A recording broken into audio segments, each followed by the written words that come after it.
Hi, I'm Tomek Pruski. I'm a senior level designer at CI Games. My name is Dan. I'm a senior producer at CI Games in Warsaw, Poland, showing off our new Sniper Ghost Warrior product. And currently we are at our safe house. This is one of the base hubs that the player is going to have in the game. And in here we have access to all the necessary tools that we need to utilize before going on a mission or in between missions. So we're going to start with actually choosing one mission. And we're going to use the laptop for that. In here we have 4. Let's choose one of them first. And when we do, we're going to note a sniper and ghost tag. That sort of refers to 3 different playing styles that we have in this game. Sniper Ghost Warrior is not just the name of the product, but it represents 3 different playing styles. It's not just a sniper simulation. I think Warrior is probably self-explanatory, and Ghost, I don't think ninja is necessarily the term you'd want to use, but you bring together these 3 playing styles. It's one of the things I've liked in helping produce the game, is that it's not just run in and spray as many enemies as you can. You're going to have to use all 3 playing styles to be most successful at these missions. Whether you're sniping enemies from a distance, providing support, but there's also aspects of moving in quietly and closely to the enemy to fulfill an objective. And should you get into trouble, then you might have to fight your way out. So this is a sniper and ghost mission, so I'm probably gonna prefer silenced weapons, just in case we have to take somebody down on the fly. So we have equipped all the stuff that we wanted, but there's still the workbench. And we're gonna use it to maybe craft a couple of cool gadgets. So I'm gonna use some of those explosive devices, because even though this is a sniper and ghost mission, I might have to go out as a warrior. So it's good to come prepared.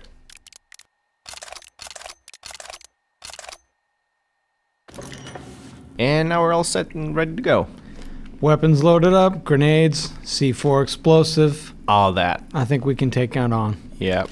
One of the things that most interested me in this game when I started working on it was actually literally just the location. Taking place in Eastern Europe, I think, is relatively rare for a video game. And so we have some really gorgeous vistas, things that I hadn't anticipated necessarily, considering when I started on the game. I was just sort of thinking forest, maybe, whatever, but I really like the environment that we've put together for this. Our first mission here is at the train yards, and we're going to be sabotaging some of the tanker cars that are filled with gasoline. The separatists in the area use the fuel to move their equipment around, and if we can break up their operation, it's going to weaken their entire production. So once I'm at the mission area, I'm gonna hide here in those bushes to stay out of sight, to avoid military patrols on the roads. And I'm gonna use my favorite toy, do recon. This little drone device is something we love using. It allows you to scout with a bird's eye view of the whole area. You can mark enemies, mark targets, check for ingress and egress points. You can see the entire layout of this whole train yard. Plus it lets you know if the enemy has any special tools like mortars or reinforcement calling devices to aid them in combating a sniper in long distance.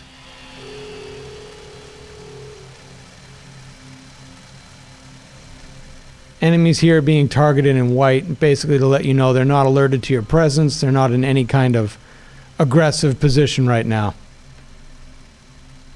There we go, one mortar. Alright, I've got pretty much the entire outpost tagged. It's time to decide on an ingress strategy. What do you say, Dan? This side looks less protected. Yeah, that's going to be our ultimate objective, is to get into that train depot station.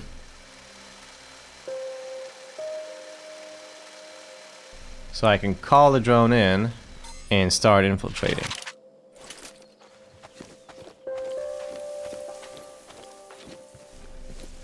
And like we talked about in the beginning, this game is based on 3 core gameplay pillars: the sniper, the ghost, and the warrior. I'm on site. So These are not 3 different games. This is just one experience fueled by those 3 approaches. So I'm gonna start with playing as a sniper.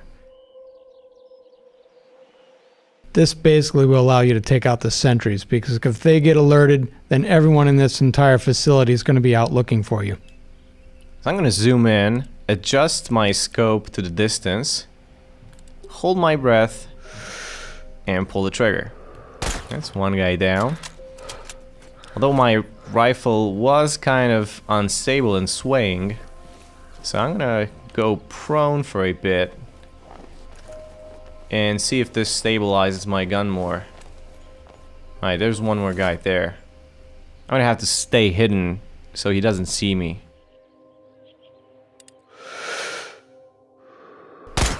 Two down. There are still 2 guys here. And I'm not gonna feel very comfortable having 2 sentries who can come here at any moment. But I'm not gonna risk shooting them with my assault rifle. I'm gonna see if I can do a twofer. So I'm gonna use armor piercing rounds and try to get 2 takedowns with 1 bullet. Alright, nice and easy. There we go. That's 2 down. And since there's nobody here left to see us, we're free to go in. So, since we have 2 guys guarding the main entrance, we're gonna look and see if there's some way inside that's not guarded. And for that, we're gonna use what we call scout mode. This basically gives you a sniper's eye view here of what he might see, a trained soldier might see, advantages, handholds for climbing, silhouettes of the enemy.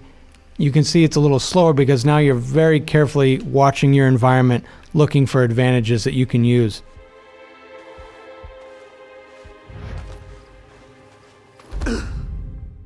We have found an alternative entrance, so we're gonna peek inside, and no one's here, so we can try to go further.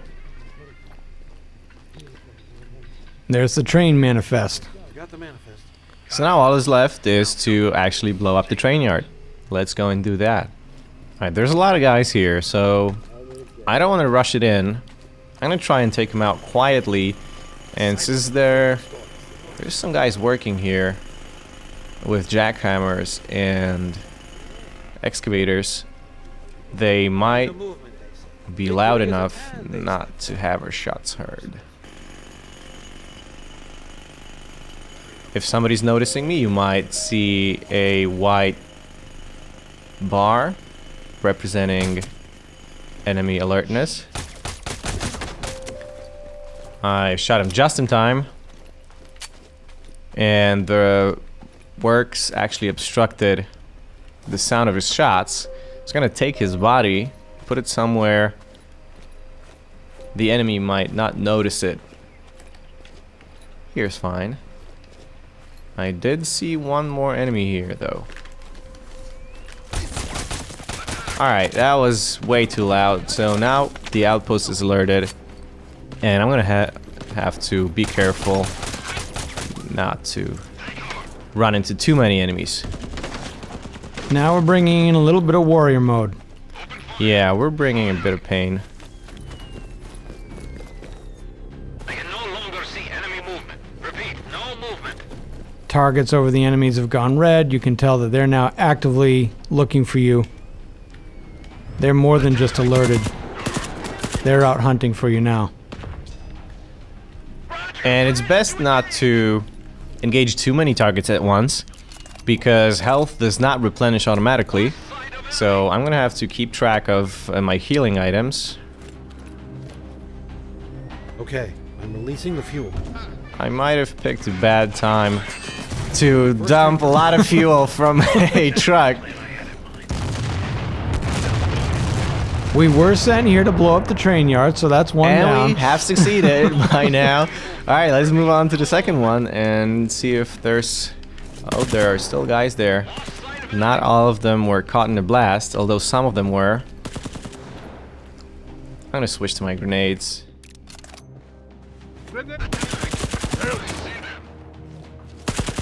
Alright, we're gonna pick up the pace here. See if we can lose their sight. See enemy movement. Repeat, no movement. They're still actively searching for us.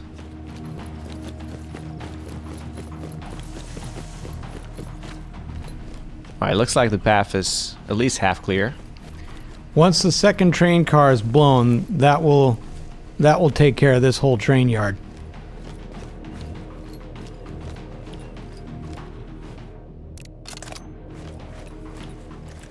Dump some C4 here, just so I can detonate it in my own pace. And because the game will want me to go to a vantage point and light the fire, but I know that everybody's out searching for me, so I should probably be quick about it.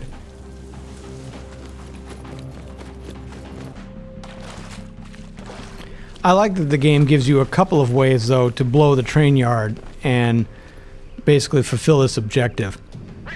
With the C4, you can blow the cars remotely with the remote detonator, as you just did, or with a sniping rifle from a distance, blow the valves. Once we are done with the mission, we have to leave the area, and we're gonna see a summary of how we did in each of the 3 pillars.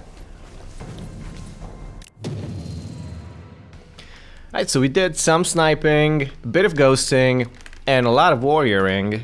And for each of those 3 paths, we receive experience points, which then translate into skill tokens. Yeah, they'll give you different advantages. There's certain missions where you'll be swimming, so you can get extended holding your breath time, for lack of a better phrase. Better stamina, better endurance. Basically stuff that will help you follow these 3 paths and make life easier for you. Thanks very much for watching the game. We hope you enjoyed it. Sniper Ghost Warrior 3 will be released in January of 2017. Thank you for watching, and I hope you enjoyed the game.